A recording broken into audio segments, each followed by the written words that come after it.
그리스도 안에서 사랑하는 우리 별님 여러분, 반갑습니다. 한 주 동안 삶의 현장에서 수고하신 여러분들을 주님의 이름으로 환영하고 또 축복합니다. 오늘 우리는 맥주 감사주일로 하나님께 영광을 드립니다. 맥주절은 지난 6개월간 우리를 인도하시고 그리고 지키시며 보호하신 하나님을 먼저 생각하는, 그래서 그 먼저 생각하고 감사하는 절기가 맥주 감사절입니다. 하나님의 은혜로 지난 6개월간 신앙을 지키고 또 세상에서 살아내느라 수고하신 여러분들에게 하늘로부터 내려오는 하나님의 은총과 평화가 오늘 이 오전에 저와 여러분들에게 함께 하시기를 주님의 이름으로 축원합니다. 탈무드에 이런 이야기가 나옵니다. 어느 무더운 여름에 한 청년이 나무 그늘 안에서 시원한 바람을 맞으며 낮잠을 자고 있었습니다. 그런데 그렇게 낮잠을 자던 중에 이 청년에게 세 부류의 사람이 지나갑니다. 그 중에는 강도가 있었습니다. 그리고 아리따운 아가씨가 있었고 마지막으로는 돈 많은 부자 할아버지가 지나갔습니다. 강도는 길을 가다가 잠든 이 청년을 발견하고 그 청년의 호주머니에서 지갑을 훔쳐 달아납니다. 그 다음에는 너무나도 아름다운 아가씨가 이 청년의 곁을 지나가다가 청년을 보고 마음에 들어 한번 사귀어보자고 말할까 하다가 어떤 이유인지 그냥 청년을 깨우지 않고 지나가 버립니다. 거기 마지막 부자 할아버지도 청년의 곁을 지나다가 지금 자고 있는 이 청년이 얼마 전 죽은 자신의 아들 같아 보여서 그냥 자신의 양아들로 삼을까 고민하다가 바쁜 일정으로 인해서 청년을 깨우지 못하고 서둘러 그 길을 지나갑니다. 생각해보면 지금 이 청년은 나무 밑에서 잠을 자는 동안에 강도를 당한 일, 그리고 아름다운 여인과 결혼할 기회, 혹은 큰 부자의 아들로 새 인생을 살아갈 기회들이 지나간 거지요. 하지만 어떻습니까? 중요한 것은 정작 이런 사건과 기회들이 자신을 지나가는 동안 그 청년은 전혀 모르고 있었다는 겁니다. 만일 그 청년이 지금 자신에게 강도를 통해 지갑을 잃어버린 일이나 또는 이쁜 아가씨와 결혼을 하고 돈 많은 부자 할아버지의 양자가 되는 것 같은 어떤 기회들이 생길지 알았더라면 내게 지갑을 빼앗기는 일을 만나거나 아니면 아름다운 여인과 결혼하고 부자의 양아들이 되는 이런 어떤 기회, 인생의 반전이 있다는 걸 알았다면 어떻게 했을까요? 계속 시원한 나무 그늘 밑에서 잠만 자고 있었을까요? 아닐 겁니다. 그럼 이 이야기의 교훈이 뭐겠습니까? 아무리 좋은 기회가 내게 온다 해도 그것을 내가 알지 못하면 나쁜 일이든 좋은 일이든 내가 그것을 알지 못하면 그 일에 반응할 수 없다라는 겁니다. 서두에서 말씀드린 것처럼 오늘 우리가 지키는 맥주절은 지난 6개월간 이 험한 세상에서 우리를 인도하고 지키시고 보호하신 하나님을 먼저 생각하는 절기입니다. 오늘 헌금 하나 더 하네. 오늘 헌금 하나 더 하는 절기네. 이것이 아니고 지난 6개월 동안 코로나 시간에서도 그리고 또 다른 바이러스인 원숭이 두창이라고 하는 팬데믹 앞에서도 하나님이 나를 지키시고 인도하신 것을 생각하고 우리 가정과 직장과 사업터와 우리 교회에 은혜 주심을 생각하는 절기, 그것이 감사절의 의미입니다. 왜요? 그래야 우리 마음에 진심 어린 감사가 나오기 때문이죠. 그것이 감사절의 의미입니다. 알아야 여러분들이 봉투에 얼마간의 헌금을 드리기 이전에 먼저 이 헌금을 드리고 이 헌금을 받으시는 하나님이 누군지를 알아야 우리가 감사할 수 있다는 겁니다. 오늘 본문 말씀을 통해서 하나님을 알아야 감사할 수 있습니다 라고 하는 제목으로 하나님 말씀을 전할 때 여러분, 우리 곁에 계신 하나님을 아셔서 진심의 감사를 하는, 진심 어린 감사를 드리는 기쁨의 맥주절 되시기를 주님의 이름으로 축원합니다. 오늘 본문은 야곱의 이런 고백으로 시작하지요. 본문 16절에 야곱이 잠깨어 이르되 여호와께서 과연 여기 계시거늘 내가 알지 못하였도다. 한마디로 지금까지 하나님이 내 곁에 계셨는데 정작 나 자신은 이 사실을 모르고 있었다는 겁니다. 여러분, 오늘 본문인 창세기 28장의 내용은 어떤 내용입니까? 야곱이 자신의 형 에서를 피해서 외삼촌 라반의 집으로 도망가는 길에 생긴 일이지요. 에서는 동생인 야곱에게 아버지 이삭의 기도로 말미암아 그가 가져야 될 장자권, 그가 누려야 될 축복권을 모두 빼앗기자 야곱을 죽이려고 하는 계략을 세웁니다. 이런 사실을 알게 된 아버지 이삭과 엄마 리브가는 형제간에 끔찍한 일이 벌어지기 전에 야곱을 피신시켜야 되겠다는 생각을 합니다. 그것이 오늘 본문 1절부터 나오는 내용이지요. 그래서 리브가는 야곱을 자신의 고향이자 오빠 라반이 살고 있던 하란 땅으로 보냅니다. 그래서 야곱은 형 에서를 피해 머나먼 하란 땅으로 걸어가야 했습니다.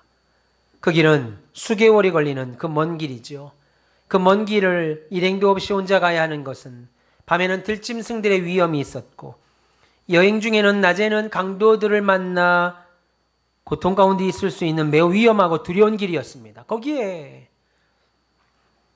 무엇보다 나는 지금 외삼촌 라반의 집으로 가지만, 그래서 정든 집을 떠나고 엄마 아버지를 떠나서 외삼촌 라반의 집을 가지만 그 누구도 사실을 반기거나 자기가 의지할 만한 사람이 없다는 것이 어쩌면 가장 힘든 일이었을 겁니다.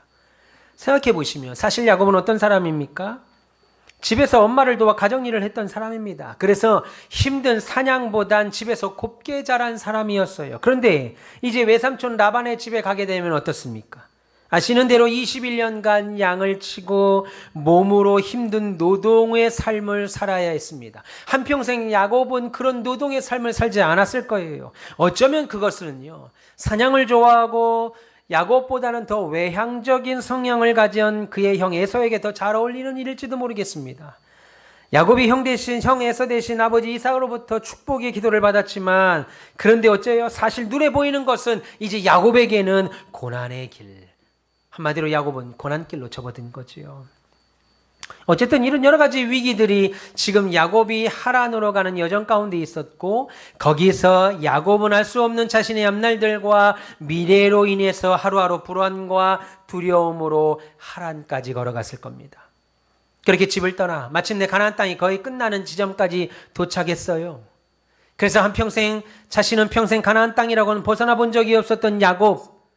근데 그 야곱은 이제 새로운 길을 걸어가야 했습니다. 날이 어두워졌지요. 여기저기 들짐승의 울음소리가 들려오기 시작합니다. 두려움과 불안감, 그리고 추위와 배고픔, 거기에 심한 피곤까지 몰려왔습니다. 그런데 한번 생각해 보세요. 야곱이 걸어가느라, 거기까지 가느라 피곤했겠지만 야곱이 잠이 쉽게 왔겠습니까? 계속된 걸음으로 몸은 피곤했지요.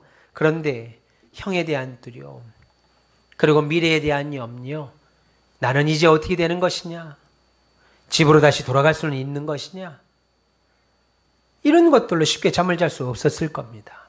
그렇게 야곱은 밤바람을 막아줄 집도 없이 그저 딱딱한 돌 하나를 취해서 그 돌을 베개 삼아서 두려움과 추위에 떨며 잠이 듭니다. 야곱은 아마 잠이 들면서 이랬을 거예요. 어쩌다 내 인생이 이 모양이 됐냐, 어쩌다 내 신세가 이렇게 됐냐 한탄했을 겁니다. 가족 곁을 떠나 집에 있지도 못하고 이렇게 위험하고 어려운 어두운 들판 한가운데서 두려움과 추위에 떨며 자야 하는 자신의 신세가 얼마나 한심해 보였고 얼마나 초라해 보이고 또 얼마나 외로웠겠습니까? 그런데 그렇게 야곱이 잠이 드는데 한 꿈을 꾸게 됩니다. 어떤 꿈입니까? 그 꿈은 그저 그런 꿈이 아니라 매우 신비하고 놀라운 꿈이었습니다. 본문 12절에 보면 꿈에 본즉 사닥다리가 땅 위에 서 있는데 그 꼭대기가 하늘에 닿았고 또 본즉 하나님의 사자들이 그 위에서 오르락내리락 하고 라고 했습니다. 지금 땅과 하늘 사이에 긴 사닥다리가 있는데 거기를 천사들이 오르락내리락 하는 모습을 꿈에서 봤다는 거예요. 여기서 말하는, 그런데 흔히들 우리가 사닥다리라고 말할 때 흔히 생각하는 사닥다리를 사다리라고 생각합니다. 그래서 사다리가 땅에서부터 하늘까지 이어져 있다고 말을 해요. 이어져 있는 사다리를 본 거라고 말합니다. 저 어릴 때 주일학교 다닐 때도 선생님이 그렇게 융판을 통해서 그림으로 알려주셨기도 했어요. 그런데 원어의 뜻으로는 사다리가 아닙니다. 사다리가 아니라 제단을 드리는 제단의 계단, 제단을 말하는 거예요. 그 제단 위에 올라가는 그 계단이 땅에서부터 하늘까지 연결되어 있는데 그 제단의 계단으로 천사들이 오르락내리락 하는 모습을 꿈에서 봤다라고 하는 겁니다. 그렇게 요셉이 꿈에서 그런 모습을 보고 있는데 이어서 난생 처음 하나님의 음성이 들립니다. 본문 13절과 14절에 여호와께서 그 위에 서서 이르시되 나는 여호와니 너희 조부 아브라함의 하나님이요 이삭의 하나님이라. 네가 누워있는 땅을 내가 너와 내 자손에게 주리니 내 자손의 이 땅이 티끌같이 되고 네가 서쪽과 동쪽과 남쪽과 북쪽으로 퍼져나갈 것이며 땅의 모든 족속이 너와 네 자손으로 말미암아 복을 받으리라고 했습니다. 여러분, 지금 야곱은 자신의 할아버지 아브라함이 믿었던 하나님, 그리고 아버지 이삭이 믿었던 하나님, 그렇게 자신의 가문이 믿고 섬겨온 하나님을 야곱도 만나게 된 거지요. 그런데 더 놀라운 것은 하나님께서 꿈속에서 야곱에게 하신 말씀입니다. 그것은 그의 할아버지 아브라함과 그의 아버지 이삭에게 하셨던 언약의 약속, 축복의 말씀을 또다시 야곱에게도 동일하게 하셨다는 거예요. 하나도 틀림없이. 그렇게도 장자가 되고 싶었고 차남으로 태어난 것이 속상해 야곱을 사냥을 하고 돌아오는 배고픈 형인 에서에게 팥죽을 줄 테니 형의 장자권을 내게 팔으라 라고까지 말했던 야곱. 그래서 실제로 아버지 이삭에게 기도까지 받았는데 이제 정말로 하나님 앞에 야곱이 이제 아브라함과 이삭의 가문의 장자가 되고 축복의 계승자가 하나님께서 되게 하신 겁니다. 그뿐 아니죠. 하나님은 계속 말씀합니다.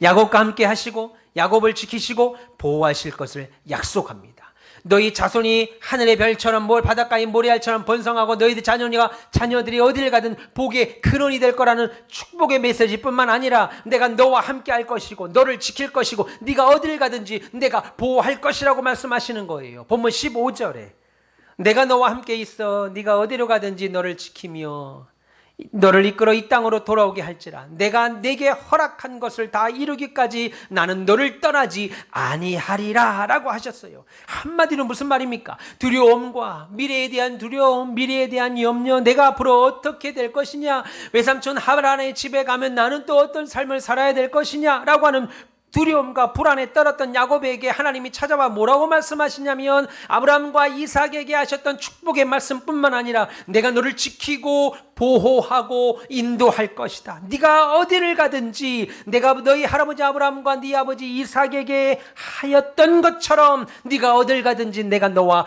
함께 할 것이고 복 줄 것이다 라고 하는 약속을 지금 꿈에서 하나님이 말씀하신 거예요. 그리고 야곱은 그 꿈에서 깹니다. 그리고 그렇게 꿈에서 깬 야곱이 뭐라고 지금 고백하는 거예요? 하나님께서 내 곁에 늘 계셨는데, 지금까지 하나님께서 늘 내 곁에 계셨는데 나는 그 사실을 깨닫지 못하고 살았구나 라고 고백을 오늘 본문 16절에서 한 거지요. 야곱은 하나님은 어디에 계셨다고 믿었어요? 내 아버지 이삭의 집에 하나님이 계시고 내 할아버지 내 할아버지 아브라함에게 하나님이 계신 줄 알았습니다. 내 아버지 집에 하나님이 계시는 줄 알았어요. 그런데 하나님은 어디에 계셨습니까? 내가 지금 형 때문에 피난을 가는 하란으로 다가는 이 밤에 아무도 없는 외롭고 초라하고 이 두렵고 염려스러운 이 밤에 이 자리에도 하나님은 여전히 나와 함께 계셨다라고 깨닫게 된 겁니다. 그래서 하나님이 늘 내 곁에 계셨었는데 나는 그 사실을 몰랐구나. 우리는 이 야곱의 고백을 통해서 그리고 하나님의 이 약속하심을 통해서 우리가 알 수 있는 사실이 하나 있습니다. 그것은 하나님은 어디에서나 언제나 우리 곁에 계시다고 하는 사실입니다. 늘 우리 곁에 하나님이 계시다고 하는 것은 우리가 어떻게 하는가 보자, 야 최 목사가 어떻게 하는가 보자, 야 박 장로가 어떻게 하는가 보자 하고 팔짱을 끼고 하나님이 쌍눈을 끼고 이렇게 눈을 부라리면서 우리를 쳐다보신다는 것이 아니라 측은한 마음으로, 긍휼의 마음으로, 사랑의 눈동자로 우리와 함께 하시어 당신의 백성들을 결코 포기하거나 외면하지 않으시고 도우신다는 사실입니다. 그래 내가 너를 하란으로 가게 했다, 어떻게 가는가 보자 아니라 이겁니다. 그래서 오늘 야곱의 이 고백은 야곱만의 고백이 아니라 오늘을 살아가는 저와 여러분의 고백이 되어야 됩니다. 하지만 우리는 얼마나 많이 나와 함께 하시고 나의 발이 되시고 나의 앞길을 보호하시고 나의 길을 비추시고 나를 보호하시고 내게 복 주시는 하나님의 은혜를 잊고 사는지 몰라요. 하나님이 우리의 삶에 함께 하시는데 우리들은 그 사실을 전혀 알아차리지 못할 때가 너무 많은 거예요. 신자의 영적인 방심 때문입니다. 하나님을 끊임없이 찾아보고 끊임없이 생각하고 하나님을 끊임없이 앙망해야 하는데 방심하니까. 야곱은 지금 형을 피해 먼 피난길을 떠나고 있지요. 그동안 인생은 사실 별다른 고생 없이 야곱의 인생은 집에서 엄마 리브가를 도우며 살았던 야곱입니다. 그런데 이제는 수개월이 걸리는 험한 길을 걸어가야 했습니다. 처음 경험하는 기나긴 길, 처음 경험하는 낯선 환경,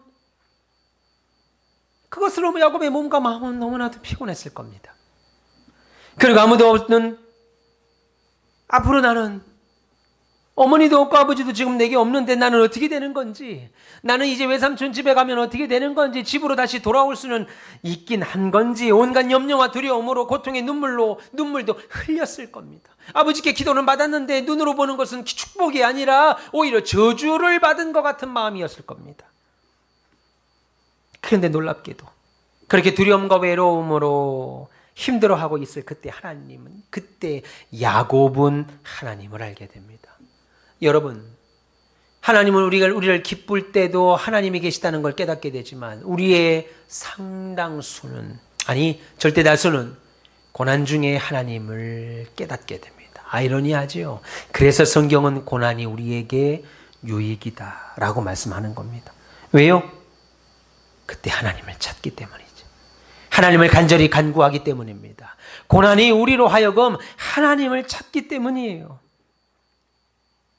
오늘도 야곱도 그 놀랍게도 두려움과 외로움과 처절한 가운데 힘들어하고 있을 때 하나님을 알게 된 하나님이 찾아와 주신 거예요. 그리고 그제서야 하나님께서 지금 갑자기 나의 삶에 짠 하고 나타나신 것이 아니라 우리 하나님은 언제나 늘 동일하게 나와 함께 계셨음을 깨닫는 거죠. 하나님은 언제나 나와 함께 하셨었구나. 하나님의 자리에 계셔서 자리에서 날 늘 바라보고 계셨구나. 나를 지키시고 나를 인도하고 계셨구나. 내가 혼자라고 느끼고 두려움과 염려로 괴로워하는 그 순간에도 하나님은 늘 나와 함께 계셨었구나. 나는 하나님과 함께였구나. 이 사실을 야곱이 깨달은 거라고요. 여러분들이 여러분들의 자녀들에게 관심을 갖잖아요. 그리고 자손을 위해 자녀들을 위하여 최선을 다하시는 것처럼, 그리고 가장 좋은 것으로 베푸시는 것처럼 우리 하늘 아버지도 우리가 하나님을 몰라줘도 우리들을 큰 관심과 큰 사랑으로 바라보시며 지키시고 우리를 생각하시고 계십니다. 이것을 알았던 믿음의 선배는, 시편의 믿음의 선배는 뭐라고 고백합니까? 시편 121편에 이렇게 고백하지요. 시편 121편 4절과 5절에 이스라엘을 지키시는 이는 졸지도 아니하시고. 기가 막힌 말. 젖먹이 아이를 둔 어머니는 젖을 물리다가도 졸기도 하지만 우리 하나님은, 너를 지키시는 우리 하나님은 졸지도 아니하시고 주무시지도 아니하시로다. 하나님은, 여호와는 너를 지키시는 이시라 라고 고백하고 있습니다. 오늘 정작 자신은 몰랐지만 하나님이 야곱이 외로움과 두려움으로 또 염려로 고통하고 있는 시간을 보내고 있을 때 하나님은 야곱의 모든 상황을 다 아시고 야곱에게 찾아오셔서 그 자리에 함께 하고 있었습니다. 야곱은, 내 하나님은 아버지 이삭의 집에만 있는 줄 알았는데 오늘 이 형편없고 비참하고 한심한 이 자리에도 하나님은 여기에도 계시는구나. 우리 역시 우리는 몰랐지만 우리 인생의 고통과 고난의 시기를 경험할 때, 아무도 내 이 문제를 해결해 주지 않을 때, 아니 내가 당하고 있는 이 문제를 누가 감히 해결할 수도 없는 이 엄청난 문제 앞에서 하나님은 여전히 내 곁에 계셔 나를 인도하고 계셨다는 겁니다.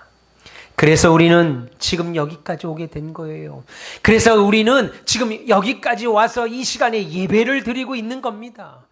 그 문제를 당할 때만 해도 당장 죽을 것 같아요. 그 문제를 만날 때만 해도 당장 지금 죽어서 내일이 없을 것 같아요. 그런데 시간이 지나고 보니까 그 문제 해결하고 통과하고 그 어려움과 그 시간을 지나 지금 이 자리에 나와 하나님 감사합니다. 감사절을 지키고 있잖아요. 하나님께서 하루하루 생명을 연장시킨 결과 오늘도 우리는 그 하나님께 나와 감사 예배를 드릴 수 있는 거예요. 야곱은 지금까지 이 사실을 몰랐지요. 오늘에서야, 고난 앞에서야 그 사실을 깨닫게 된 겁니다. 우리 역시 그 사실을 잊고 살지요. 예, 잊고 삽니다. 하지만 맥주감사절을 맞아서 다시 하나님의 인도하심을 깨닫고 감사 찬양 드리는 저와 여러 별님들 되시기를 주님의 이름으로 축원합니다. 그러면 우리가 오늘 지금 말씀을 들은 것처럼 하나님이 내 삶을 인도하시고 섭리하고 하나님의 절대적인 주권으로 나를 보호하고 계신다, 이끌고 계신다. 하나님이 나의 외로움과 두려움과 나의 염려와 아픔을 모두 다 알고 계신다. 그리고 나를 위로해 주고 격려해 주신다. 이 사실을 안다면 우리는 당연히 무엇을 해야 되겠습니까? 우리는 이 사실을 알았다면 우리가 앞으로 무엇을 해야 되냐는 거예요. 당연히 나는 평생에 하나님께 감사하는 삶을 살겠다고 다짐하셔야 돼요. 야곱도 그렇게 했습니다. 보면 18절과 19절에 야곱이 아침에 일찍 일어나 베개로 삼았던 돌을 가져다가 기둥으로 세우고 그 위에 기름을 붓고 그곳 이름을 베델이라 하였더라 했습니다. 하나님께서 자신과 함께하고 있음을 깨달은 야곱은 바로 자신이 지난 밤에 베개 삼아 잠을 잤던 돌을 가져다가 취해서 기념비로 세우고 거기에 기름을 붓고 고백하기를 베델이다. 다시 말해서 하나님의 집이다. 하나님이 계시는 곳이다. 라고 말합니다. 하나님은 늘 나와 함께 하신다. 하나님이 없을 것 같은 이 황망한 곳에도 황량한 곳에도 나와 함께 하셨다. 베델 하나님의 집이다. 고백했지요. 하나님은 자신의 아버지 이삭이 사는 집에만 계신 줄 알았는데 지금 이곳에도 내가 돌을 베개 삼아 자던 이 고난의 장소에도 하나님은 계셨다 하는 고백입니다. 여러분, 이런 야곱의 행동은 오늘날 우리의 말로 하면 뭐겠습니까? 바로 예배지요. 예배가 무엇이에요? 하나님을 만나고 하나님을 진정으로 경험한 자가 하나님을 체험한 사람이라면 마땅히 하나님께 드리는 진지한 신앙 행위가 바로 예배입니다. 그런데 그 예배에는 중요한 것이 있는데 무엇이 있습니까? 바로 감사라는 것이 있다는 거예요. 여러분, 그래서 우리의 예배에 만약 감사가 없이 교회 예배 와서 예배를 드리는데도 불평이 생기고 원망이 생기고 속상함이 생기고 두려움이 생긴다면, 그래서 감사가 없다면 다시 한번 내 옆에 계시는 하나님을 찾아야 합니다. 그리고 돌아봐야 돼요. 별님 여러분, 하나님을 참되게 만난 사람만 하나님께 참되게 감사할 수 있습니다. 그 감사가 이 시간 예배로 드려지는 거예요. 추수감사절이면 됐지 무슨 맥추감사절이냐, 보리도 심지 않는데 또 무슨 감사절이냐, 헌금 내는 날짜만 또 하나 늘었네, 이런 마음을 가지면 안 된다는 거예요. 여러분, 오늘 이어지는 야곱의 고백 하나를 보세요. 그것은 내 소득의 11조를 하나님께 드리겠다라고 하는 서원입니다. 감사한 사람이 자연적으로 따라오는 반로는 뭡니까? 바로 11조입니다. 하나님을 체험했기에, 그 하나님이 내 인생을 인도하실 것이기에, 그 하나님이 내 앞날의 모든 여정을 붙잡으실 것이기에 당연히 그 다음 차순으로 따라오는 것은 11조 헌물이라 이겁니다. 오늘 보면 20절에서 22절에 야곱이 서원하여 이르되 하나님이 나와 함께 계셔서 내가 가는 이 길에서 나를 지키시고 먹을 떡과 입을 옷을 주시어 내가 평안히 아버지 집으로 돌아오게 하오면 여호와께서 나의 하나님이 되실 것이요 내가 기둥으로 세운 이 돌이 하나님의 집이 될 것이요 하나님께서 내게 주신 모든 것에서 10분의 1을 내가 반드시 하나님께 드리겠나이다 라고 했습니다. 누가 강요한 거 아니죠? 너 그렇게 하나님을 알았는데, 너 그렇게 직분을 받았는데 11조 안 하면 되겠니? 11조 해라. 알겠습니다. 하겠습니다. 아닙니다. 하나님을 체험하고 하나님이 나와 함께 한다는 걸 깨닫고 그 하나님에 감사하여 제사를 지내고 그리고 나온 자연스러운 고백이 바로 11조였습니다. 말씀드린 대로 야곱은 지금 하나님이 나와 늘 함께 하신다는 사실을 확인했지요. 그리고 하나님께 감사 예배를 돌렸지요. 그리고 11조까지 하나님께 드리겠다고 선언합니다. 여러분, 성경이 우리 신자들에게 11조를 강조하고 헌물을 말씀하는 이유가 무엇이에요? 하나님께서 저와 여러분 드리는 10,000원짜리, 100,000원짜리 돈이 필요하기 때문이 아니죠. 물론 여러분들이 드리는 11조와 헌금으로 하나님의 영광을 위하여 쓰임받을 곳에 교회가 사용합니다. 그 돈을. 그러나 헌금은 돈의 문제가 아니라 신자의 존재의 문제입니다.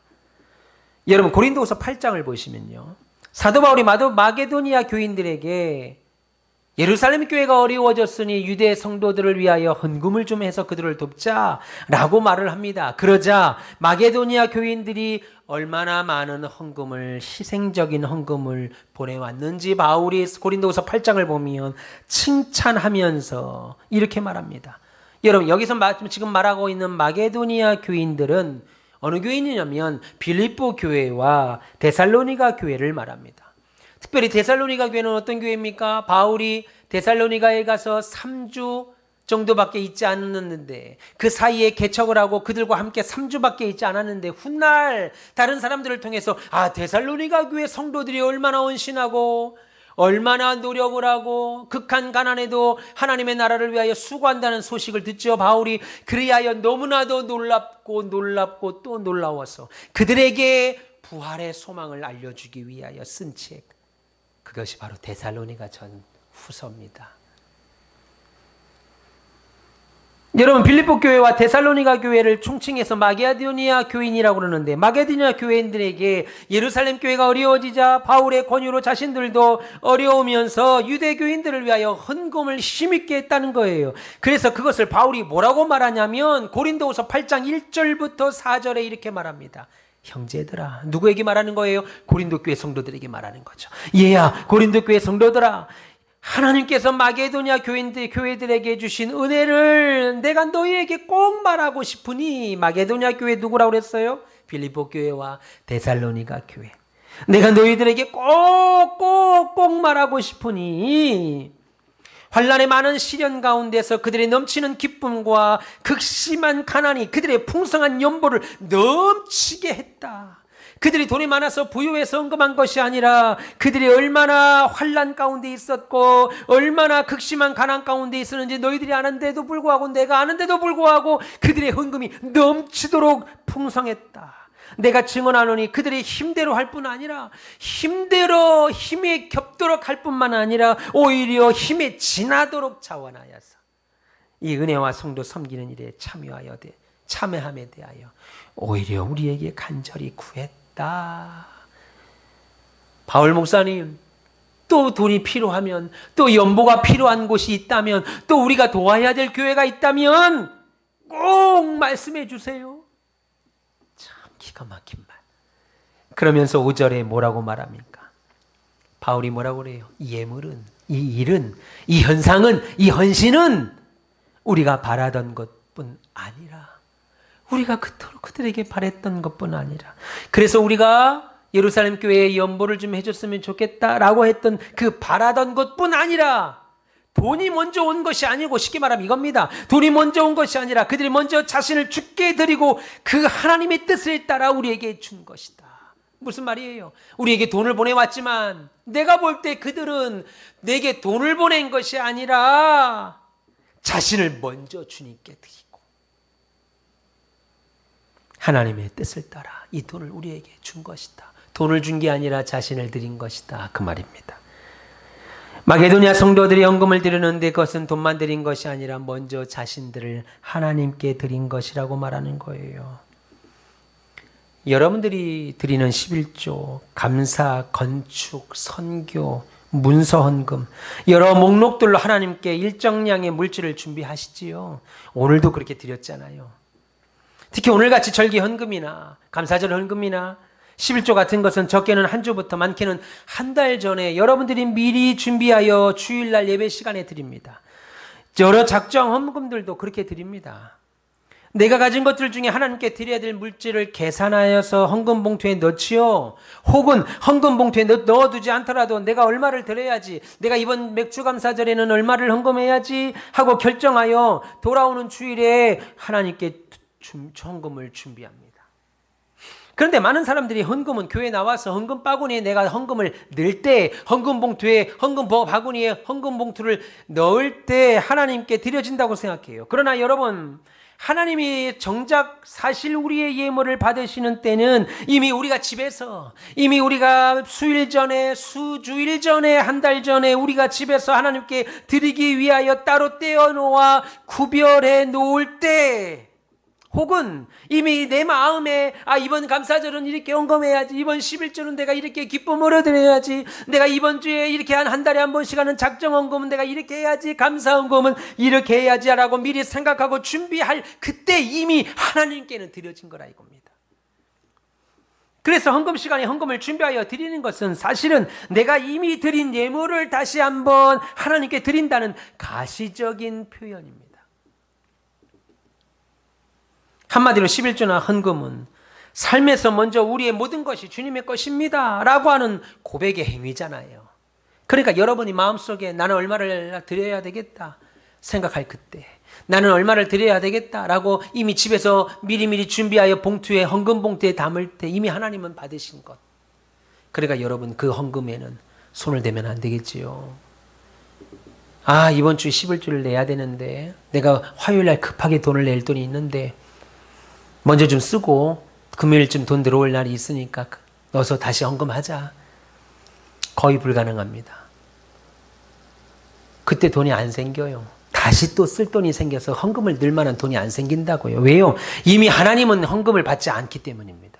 그래서 여러분이 헌금을 하기로 작정하고 준비하였다면 더 기도하셔야 돼요. 그리고 더 많은 하나님의 복을 위하여 비시기를 바랍니다. 그 전에 여러분들이 그 믿음에 충만하시기를 주님의 이름으로 축원합니다. 그래서 11조나 헌금은 여러분의 삶에서 먼저 우리의 10의 10이 다 하나님 것이고 내 인생 모두가 내가 누리고 있는 모든 것을 하나님이 주셨다고 고백하는 행위죠. 그러므로 진정한 헌금은 돈이 먼저가 아니고 나 자신의 마음과 삶을 먼저 하나님께 드리는 거예요. 왜요? 왜 먼저 마음을 드리는 겁니까? 우리가 사업장이나 직장에서 내가 지난 한 달 동안 일할 수 있었던 건강, 혹은 일할 수 있었던 능력, 우리 김 장로님 참 일 잘합니다. 인정받는 능력, 혹은 일을 처리하는 지혜, 그리고 그 일이 가능했던 환경들, 그 모든 것이 다 하나님으로부터 주어진 것이고, 하나님께서 그곳에서도 나와 함께 하셨기에 그 순간, 그 장소, 그때 하나님이 나와 늘 함께 하셨기에 지금 내가 지금의 모든 것들을 누리며 사는 것임을 믿기에, 내가 누리는 것이 그러한 연유로 내가 누리는 것이기에, 그것을 믿기에 감사함으로 11조를 비롯해 헌금을 드리는 거죠. 그래서 11조를 비롯해 헌금, 성도의 모든 헌신들, 그리고 헌금들은 이 모든 것이 하나님의 것이요. 물질뿐만 아니라 내게 허락된 시간, 내게 허락된 건강, 내게 허락된 모든 것, 내가 사랑하는 모든 것 다 하나님이 주신 것이요. 하나님의 것이요. 나를 창조하시고 구원하시고 당신의 백성 삼으신 하나님의 그 크신 사랑과 은혜에 감사하는 마음으로 성도가 할 수 있는, 성도만, 신자만 할 수 있는 신앙의 행위입니다. 그런데 오늘 우리는 대부분 11조나 헌금들을 어쩔 수 없이 내는 세금처럼 생각해요. 세금, 잘못된 생각이지요. 하나님이 주셨기 때문입니다. 우리가 하나님의 일을 위해 헌금할 수 있다는 것, 우리가 하나님의 나라를 위하여 봉사할 수 있다는 것, 하나님의 은혜입니다. 하나님의 은혜가 아니고서는, 하나님의 은혜를 받지 못하면 헌금할 수 없습니다. 봉사할 수 없습니다. 시간을 내리고 몸을 드릴 수 없다 이겁니다. 마게도냐의 빌립보 교회와 데살로니가 교회들은 환난의 많은 시련과 극심한 가난에서도 넘치는 기쁨으로 풍성한 연보를 드렸습니다. 그것이 은혜입니다. 그러므로 풍성한 헌금은 반드시 평안과 부요한 가운데서만 할 수 있는 것이 아니고, 환난과 가난 속에서도 성령의 충만함과 하나님이 나와 함께 하시고 하나님이 주셨다고 하는 기쁨의 감사를 가진 신자는 누구든지 풍성한 헌금을 할 수 있지요.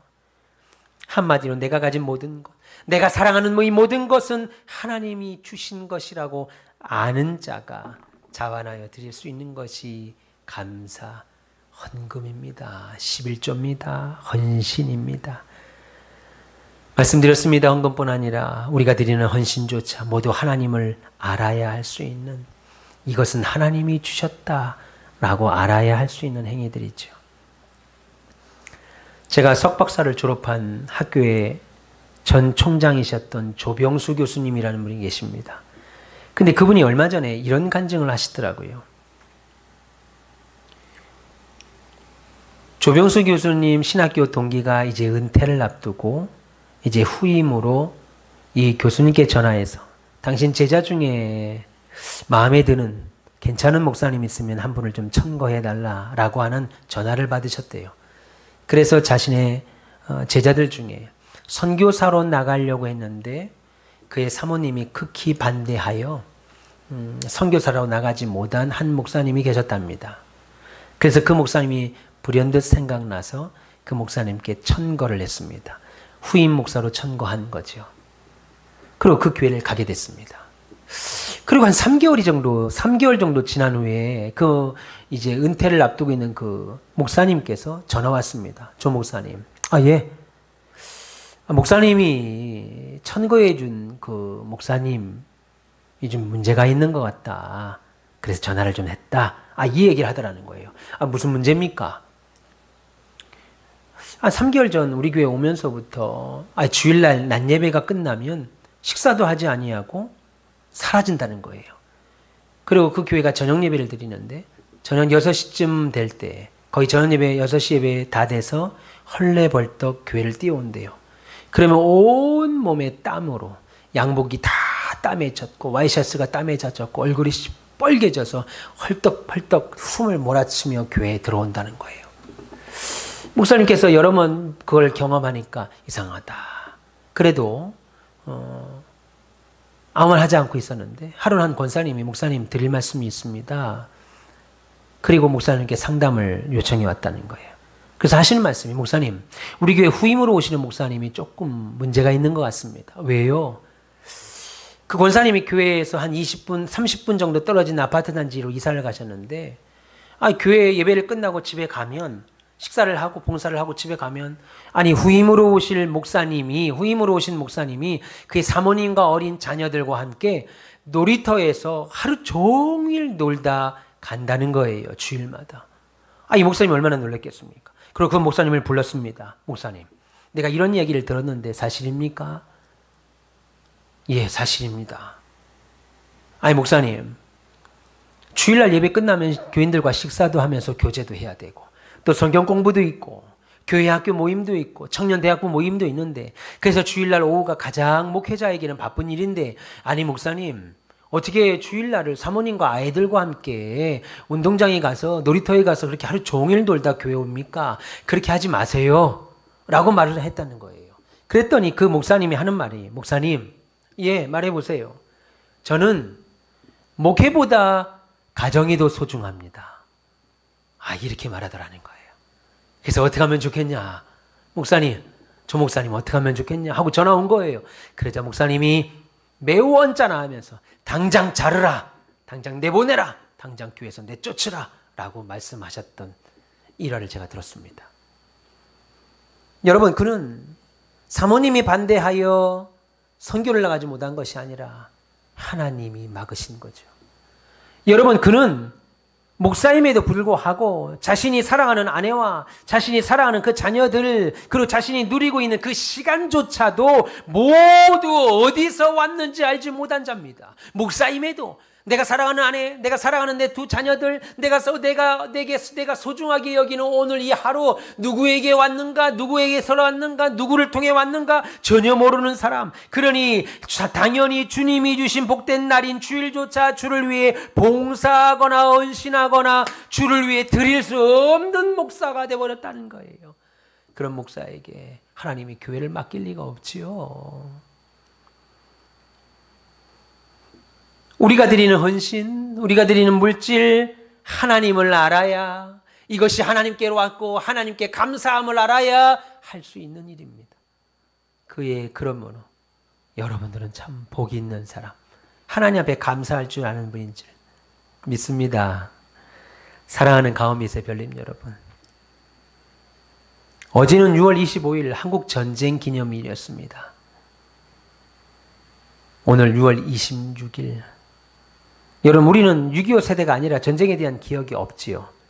그런데 최근 전쟁이 얼마나 무서운 일인가에 대한 관한 기억 하나가 저는 있습니다. 그것은 2002년 한일 월드컵 3, 4위전, 한국 대 터키전을 앞두고 흥분에 쌓여있던 2002년 6월 29일에 있었던 제2연평해전. 제1연평해전의 보복으로 북한 해군이 NNL을 침범하여 일으킨 해전으로 참수리급 고속정 357호정이 격침되고 전사 6명, 부상이 19명이나 되던 교전이 있었습니다. 저희는 몰랐어요. 월드컵 보느라. 여러분, 이 사건은 연평해전이라고 하는 영화로 제작됐지요. 그래서 우리 교회 성도들이 저와 함께 극장에 가서 봤던 것으로 기억하고, 그 참수리호는 바다에서 꺼내지 못하고 동일한 모형을 제작하여 용산에 있는 전쟁기념관에 있는 것을 우리가 그대로 복원한 걸 가서 보고 왔습니다. 기억이 나지요? 말씀드린 대로 이 사건은 연평해전이라는 영화로 제작되어서 700만 명에 가까운 흥행을 거뒀습니다. 당시 연평해전에서 산화한 참수리 357호 정장이었던 윤영아 소령의 아버지 윤두호 씨는 한 인터뷰에서 회사 사무실에서 TV를 보다가 서해에서 지금 교전이 발생했다는 뉴스를 보다가 사망자 명단에 자신의 아들의 이름을 보고는 주저앉아 울었다고 말했습니다.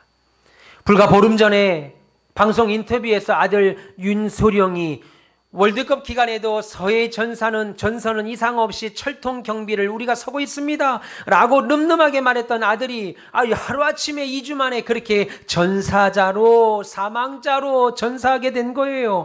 여러분, 아버지 윤도호 씨도 어떤 사람이었냐면 해군 사관학교 18기로 해사 50기였던 아들 윤소령의 32년 선배 장교이기도 합니다.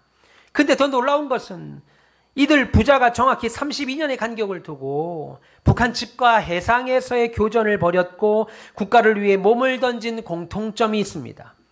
그 아버지 윤두호 씨는 해군 제12 해상경비사 소속 경비정 정장이었습니다. 그때인 1970년 6월 29일 인천 영흥도 해역에 몰래 침투해 들어오던 4톤급 무장 북한 간첩선을 치열한 교전 끝에 납포했는데 아들 윤영아 소령이 32년 뒤 정확히 같은 날 6월 29일 연평해전에서 전사한 거예요. 제가 이 사실을 알고 얼마나 마음이 아팠는지 모릅니다.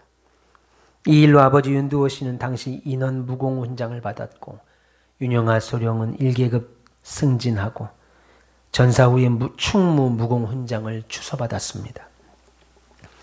그런데 그 아버지의 인터뷰 중에 기억나는 말이 하나 있습니다. 자신이 평생 너는 나라가 주는 밥을 통해서 밥을 먹고 공부를 했고 학교를 다녔으니 네 아버지가 군인으로 한평생 그렇게 나라의 녹을 먹고 살았으니 이 나라에 감사하라. 항상 국가에 충성하며 국가에 보답해야 된다라고 가르쳤다고 말합니다.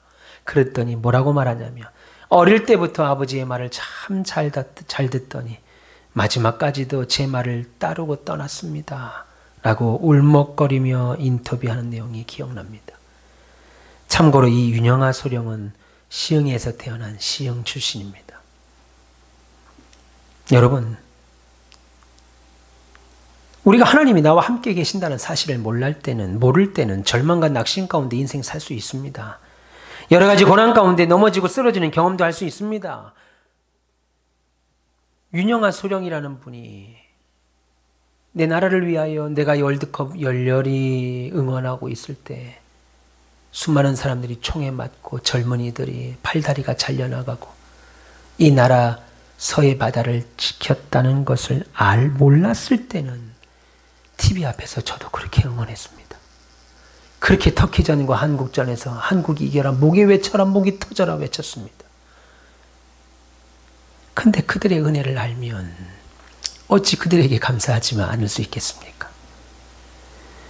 여러분, 우리가 하나님이 나와 함께 하신다는 사실을 몰랐을 때는 절망과 낙심 가운데 인생 살 수 있고 여러 가지 고난 가운데 넘어지고 쓰러지는 경험할 수 있습니다. 그리고 때로는 내가 하나님을 나와 같은 인간인 것처럼 생각하고 하나님의 값없는 은혜와 사랑을 받아들이지 못해서 원망하기도 하고 그 사랑을 이해하지 못해서 성경 말씀도 제대로 알지 못하고 이해하지 못하기도 합니다. 그런데 하나님을 내 삶에서 확인하면서 연단과 고난과 환난을 통해 하나님에 대해 성경을 보다 더 깊이 알고 넓게 알게 되면 그래서 하나님은 하늘에만 계신 분이 아니라 오늘도 여전히 내 삶 속에 함께 하시는 하나님의 섭리를 알게 되면 우리가 있는 곳이 베델, 하나님이 여기도 함께 하신다 라고 하는 사실을 알게 되어서 그 하나님께 감사하게 되고 나도 모르게 11조와 예물을 하나님께 기쁨으로 드리게 된다고요.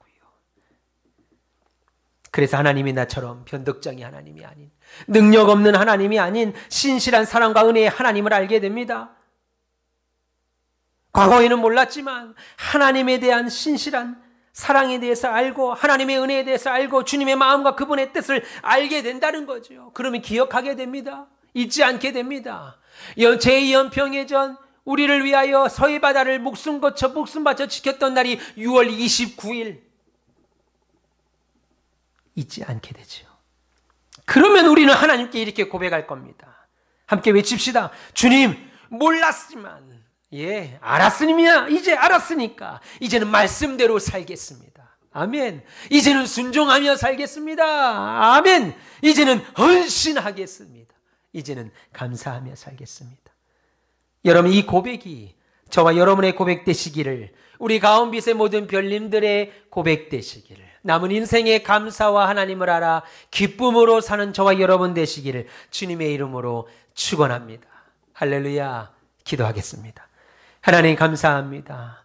오늘도 하나님 앞에 주일날 나와 예배하는